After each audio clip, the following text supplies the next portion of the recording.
Méditation du 25 septembre. Car tu es mon secours et je crie de joie à l'ombre de tes ailes. Psaume 63, verset 8. Il y a des phrases qui plaisent beaucoup aux auteurs bibliques et qu'ils ont tendance à répéter. À l'ombre de tes ailes est une expression qui revient 4 fois dans les psaumes. Elle fait référence à l'attitude protectrice des oiseaux quand ils rassemblent leurs poussins sous leurs plumes. C'est une belle image qui nous parle d'attention, de soin et de délicatesse. Rien de plus doux et chaleureux qu'un bon plumage. La première mention de cette expression dans les psaumes se trouve dans Psaume 17, verset 8, où le psalmiste demande à être délivré et supplie Dieu de le garder comme la prunelle de ses yeux et de le faire sous sa douce et puissante protection. L'auteur du psaume veut se cacher à la vue des méchants. À cet endroit, et là, tranquille et silencieux, voir comment se passent les difficultés. Il y a des moments silencieux pour célébrer le fait d'être près de Dieu, par des murmures personnels et secrets dans le silence. La seconde fois dans Psaume 36, verset 8, exprime le témoignage de ceux qui ont connu l'expérience de se réfugier sous les ailes du Seigneur. La douceur, la bienveillance divine est si grande que tous en disent du bien. C'est comme ces bons hôtels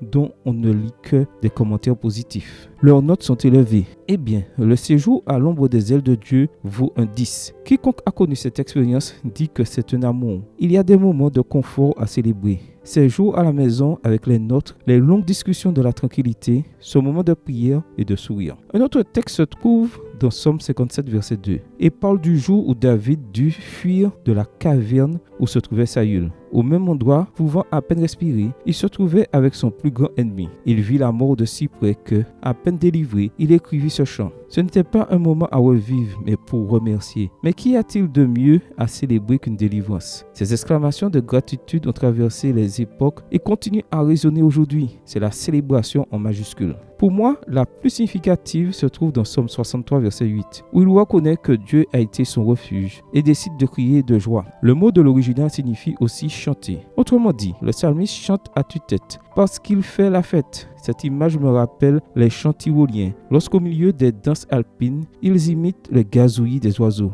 Le fait d'être si joyeux sous les ailes de Dieu nous fait même gazouiller de bonheur. Amen. Bonne journée à toi et que le Seigneur te bénisse.